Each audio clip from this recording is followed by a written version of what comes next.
Welcome back to another episode of War Selection Free for All. Now this match, this is not my match. This replay was actually given to me by the Ripe, and I would like to thank the Ripe for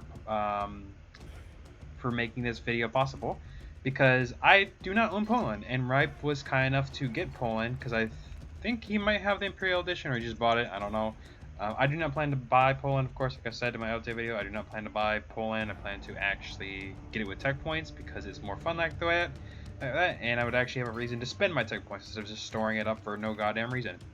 So anyways, Ripe was kind enough, again, like I said, to post this replay in the Discord. And again, if you have any replays that are really good, mainly free-for-alls and ranked games, if you do those, it'd be a lot easier for me, and I like those better because it's a lot easier for me because then I can focus on one person, or at least or at least one battle instead of having to like go across like map. In team games, it's like really hard because I have to go across the map and such. But anyways, Ripe got Poland, and he was kind enough to show me some of the units, like in this match. He just, this is a free-for-all match, like I said, and he was kind enough to get Poland and just play as Poland. So we're gonna see some Polish units and see how they react.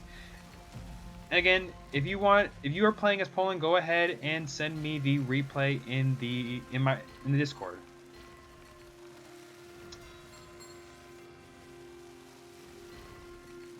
And as you see, here's the little ping system too. I will say the ping system is glitched. So if you ever are just clicking randomly and you don't know how to, and just pinging everything, and you don't know how to stop it, just hit control once. That's literally it. That's how I managed to fix it. Just hit control one time and it'll fix the problem. So anyways, right here, Ripe actually got a nice little, army of light knights. He actually did a rush light knights, and it's not even 15-minute mark. It's only 11. It's 11 light knights and 1 cavalry. That's not bad actually. 15 minutes. That's a good rush. Now I will say, rushing in free for all is very, very dangerous because you're basically betting all your cards on a single rush, and you need to take out as many people as possible with this rush, with the rush. Now, of course, usually in free for all, people aren't prepared for a rush. But if they are prepared for a rush, you might as well just quit the game then, because there's no way you're gonna recover in a reasonable amount of time. I just realized these boars have painting on them from the Halloween. Yeah.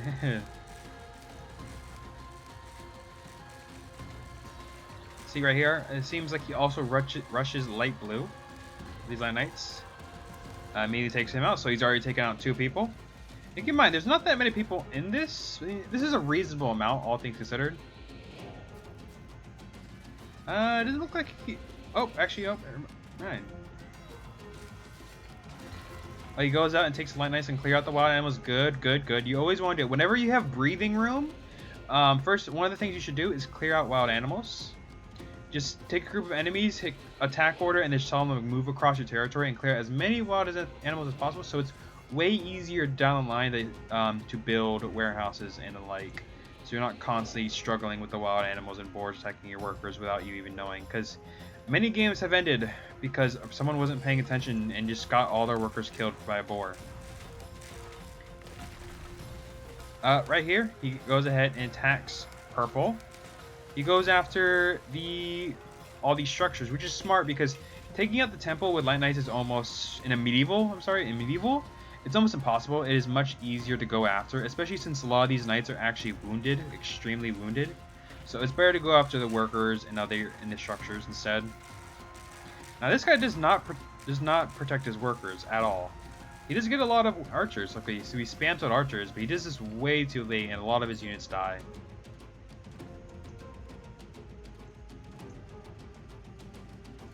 After this, it seems he spams a bunch of militiamen. Good.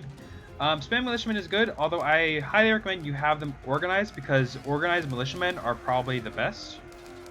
And this guy, of course, Red just lets all his workers die. I don't understand why people do this. Like, look, he sends out a force to deal with it, but then just completely just lets his workers die.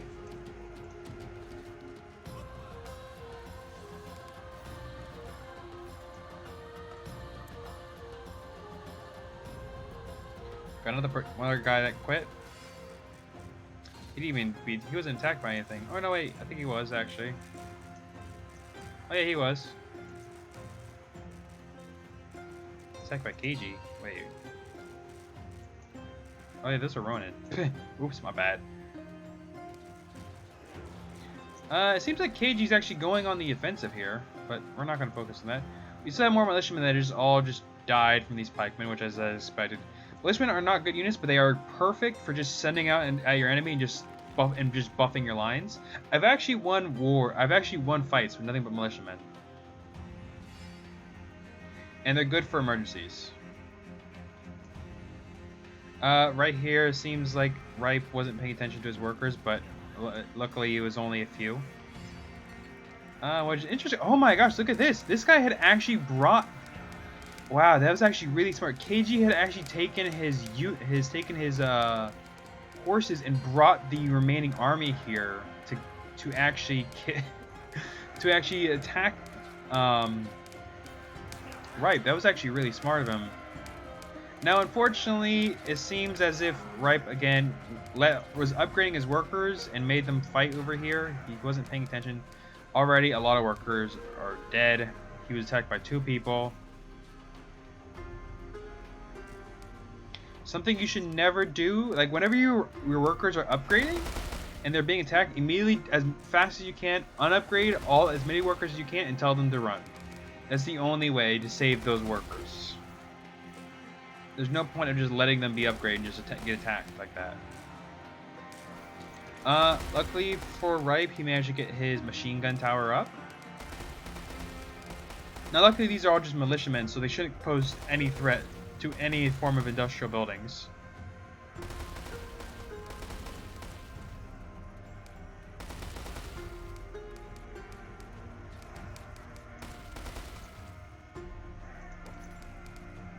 Oh, right here we can see an Ulan. Let's see. Ulan doesn't seem. Oh, actually, let's check out their stats a little bit. So if you want to watch the fight, go ahead. But we're gonna go ahead and read its stats too. So it has 20 damage. But 100 damage? What? It seems to do 20 damage. This is 20 damage and 100 damage. Damage area attack? What? It doesn't make much sense. I don't understand what it's saying. It's saying building. It's saying it is 8 damage to buildings, okay, and 20 damage to one target. But when it comes to damage area, it does 100 damage? And then 40 to the town hall? So you can actually take out a town hall with this. Let's actually see how this works. Let's see. It does nice damage to his medieval spearman, which is expected.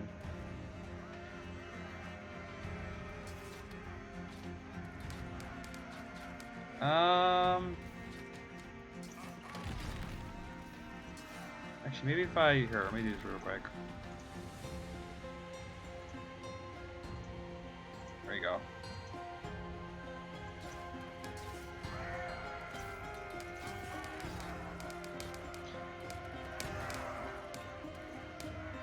He's attacking with. I don't know why you're attacking with your workers.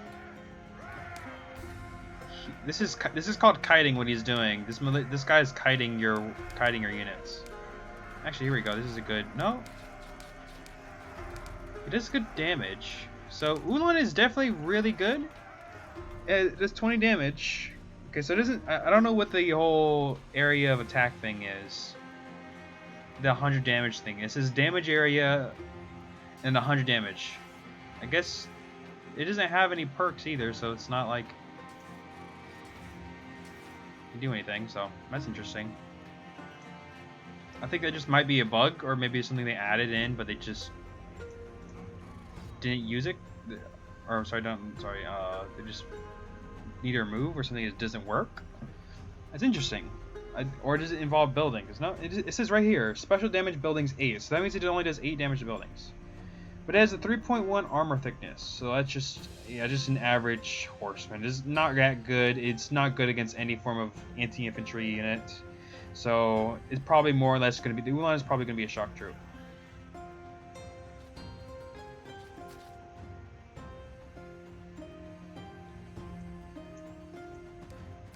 Interesting.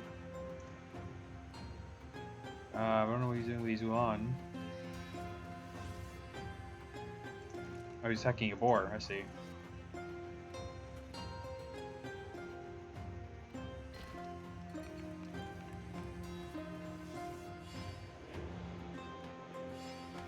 We got a massive army here. Oh, right here we also got some tank at KS. We're gonna look at the armor. Okay. So while this battle is going on, we're gonna look at the armor. 32.7. God damn. 32.7 for an. This is basically an APC. This 20 damage times 5, so it's because it's bullets, so it does up to 100 damage. So this is a good anti-infantry. And special damage to buildings is 9, but it has 5 shots. So again, a lot of anti-infantry I notice.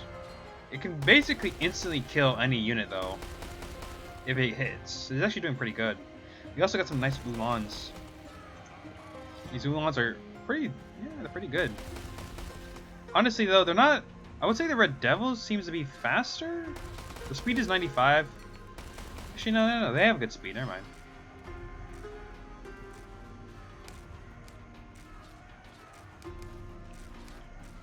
Again, a lot of these are medieval units, so it's expected that Ulan would actually fare better. This guy also went Poland. A lot of people got Poland, which is expected. Again, is expected. Once a new country comes out, everyone wants it. And speaking of a new country, whenever a new country comes out, it's going to be overpowered. It always is. The new country, except France. That's actually a funny story. So whenever a country comes out, it is completely overpowered. But the only country that never was overpowered was France.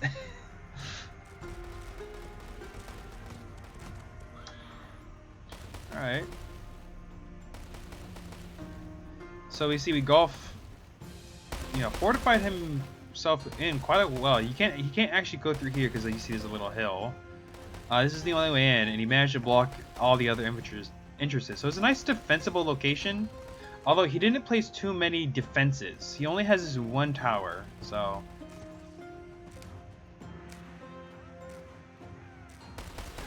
You see, he tried to go through here, he can't. By the way, do you guys like the health bars? Just letting you know. Just like, you guys like me to have the health bars? I don't use the health bars when I actually play the game because it gets pretty distracting. And it makes me a bit nervous sometimes when I see my units all basically dead.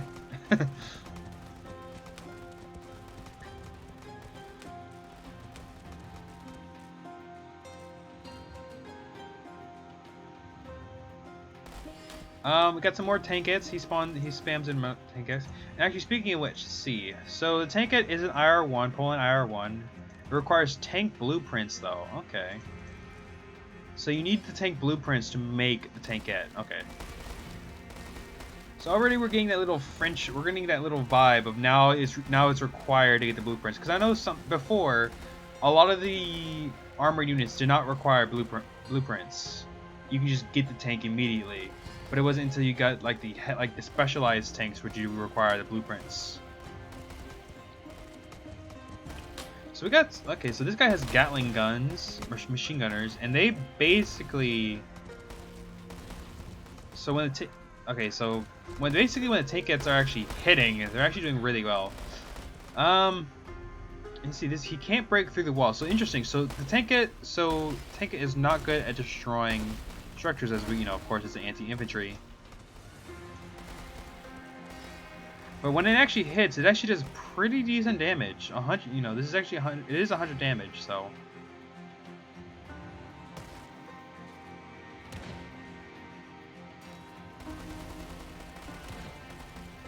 Okay, so good. You're destroying the warehouses with militiamen, which is good. It's preventing. It's going to be required. So it's going to require him to come out and have to rebuild these warehouses. These are attacks of opportunity. If you ever get a chance to do if you ever get a chance of destroying structures of the opponent, do it. But don't throw lives at your opponent. Don't waste units destroying meaningless structures like houses and warehouses, because they can easily be rebuilt. But the purpose is to buy time. That's basically what attack of opportunities are. To buy you as much time as possible. So this is also interesting. I saw was that these tankets can actually be upgraded to KDs, which is that's actually insane if you think about it. These are an IR2 thing. Actually, so this is a KD. Yeah. So these can actually be fully upgraded into KD. So the KS can be okay. So yeah. So that's actually really interesting. I mean, that's actually really special too. So it requires you to get a unit and then immediately upgrade it. Kind of a waste of time, honestly. It's a huge waste of time and resources. Especially since it costs it's actually really cheap. It only costs 300 materials and 100 iron. So that's actually really cheap. And speaking of which, the KS only requires 200 food, 200 materials, and 400 metal. That's actually really cheap. And they only take what? They take 60 seconds to upgrade, so it's a whole minute to upgrade. Okay, that's actually interesting. This is very interesting. The way they made Poland function is not. It's almost as if they balanced it here, like in this kind of way. I mean, again, Poland is kind of unbalanced right now because the armor on these guys is just insane. Speaking of, okay, so this guy's just sweats. Speaking of which, the KD has 32.7, so it's the exact same thing as the KS.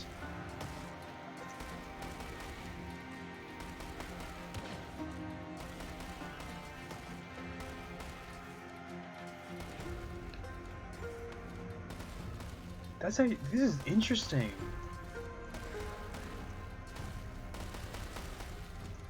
The way they made Poland is like really interesting because it's not expensive, but it takes time.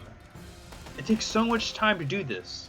You need so many factories because they're cheap tanks, but they still can just be. But they can be spawned en masse. And it's almost as if they're required to be spawned en masse too. And the KDs do 100 damage in and of itself, so it does the same thing as the KS. The only difference is is a single shot, whereas the KS is 5 shots. And speaking of which, I know it requires tank blueprints. Okay, he got. Oh, this is the glitch. He kept clicking look.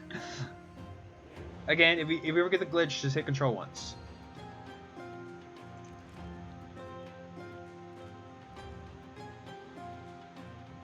It takes 80 seconds to build a single KS, so plus the 60 seconds. So it takes almost 2 minutes to get a full-fledged tank, with the exception of the amphibious tank. He doesn't get the amphibious tank, which I wish he did, but then again, there's not much reason to get the amphibious tank. If you do have a video of the amphibious tank, please let me know. I've seen screenshots and pictures of the amphibious tank in action, and it doesn't go in water, but I haven't seen it in action. There's a 5-second shoot, 180 range, 15% accuracy.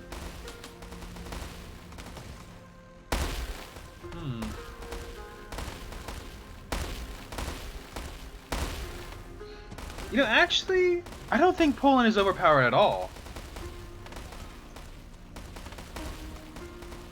Resource-wise, okay, so resource-wise, it does have really cheap tanks, and you could just spam, like, once you get enough factories, you can spam those guys out like no tomorrow. But I don't think Poland is actually overpowered. If you just have anti-armor capabilities, Poland is nothing. But then again, I can understand why people will say it is overpowered because of tanks like this, so cheap and so easily to produce, so fast.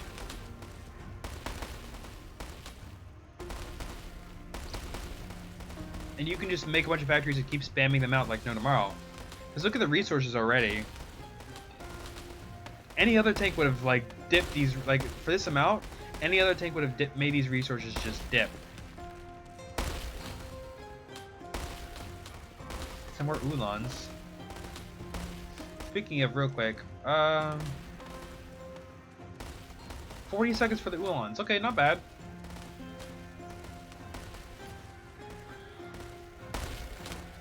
Not bad at all. And this guy just went basic abstract. And he didn't build any docks. By the way, I hate this water. I hate this new graphic. I hate this new graphics water. You can't see. Look at it. When like this, can you see the fish? Barely. You can barely see the fish. But you have to zoom in to see these fish. I hate these. I hate this graphics. Change the graphics, cause holy shit, I hate them. At least on the water. By the way, look at the. Oh yeah. Okay, sorry.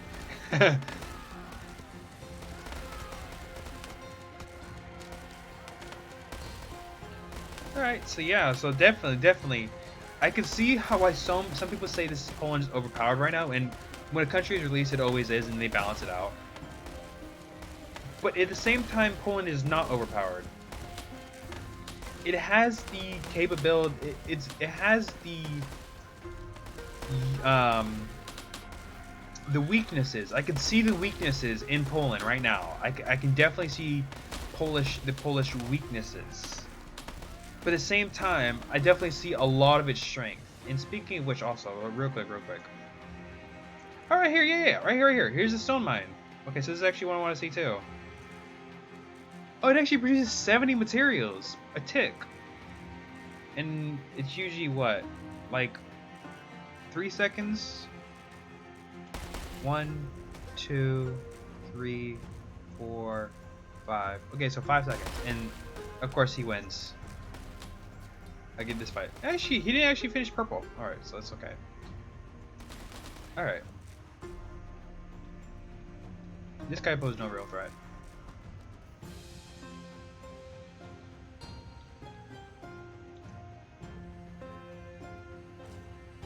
Again, I see what people are getting at.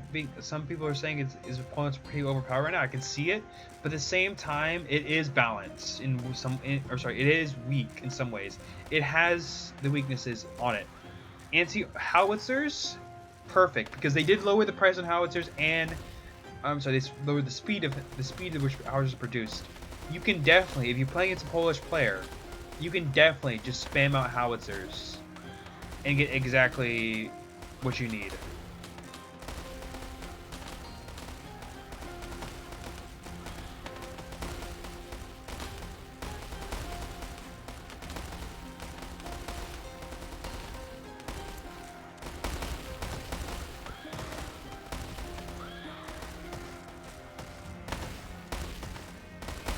And that's GG.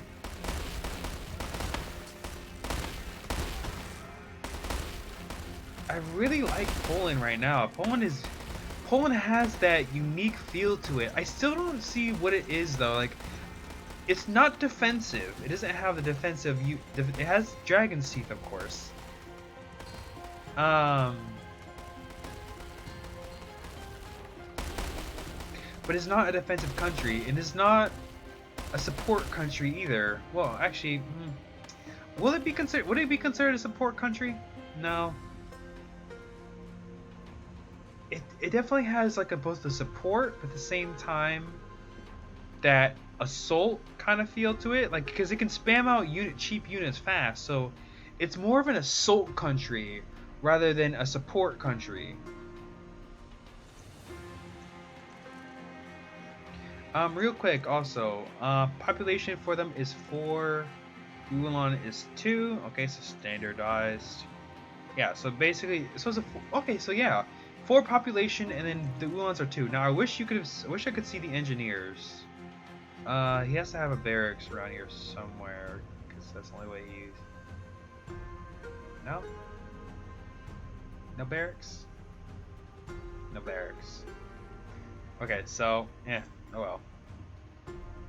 So he built some stone mines. It is 70 a tick, which is actually very again. 70 a tick is nothing to sniff at. It's nothing to sniff at. 70 every 5 seconds. That's a lot of resources, a lot of materials. Ooh, I might want to get Poland earlier. I definitely see why he went for the stone mines instead of the tree lines. Poland definitely has huge potential on how it's played. It definitely does.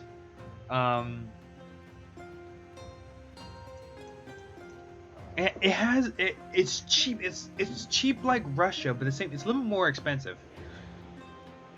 But at the same time, it's incredibly powerful. Like you can definitely see the power Poland has, but at the same time, the weaknesses it has is just too much to ignore. You could definitely see the weaknesses in Poland. Like a lot of these, it's only 32.7 armor there, which is pretty good. It has, it's basically the light tank, a little bit stronger. In some ways. Speed is 70. Average speed. Damage 100. The light tank is 120. So it is less damage than the light tank, though. Yeah, definitely. Poland has a lot of power, a lot of capabilities. It is not in some ways overpowered. It is balanced in some ways because any form of anti-armor can take these things down easy. Then you just combine it with anti-infantry, and then the Ulans are useless. I would also love to see these saboteurs. So if you have any videos with Dragon's Teeth saboteurs or amphibious tanks, I would love to see them. Please go into the Discord and post the replay and tell me. Said here's a video of these units and how they use in strategy, because I like the guides. I like the guides and stuff, but using them in actual strategy is what I want to see. Like for example, Solomon Ross, he does amazing guide videos of different countries, but I want to see them how they're using overall strategy. So if you definitely have some strategy videos, go ahead and send them to me. But I think that's it. I'll be posting more Polish videos. If you like them, if you have them, go ahead. And if you like this video, leave a like, comment, and I'll see you all next time.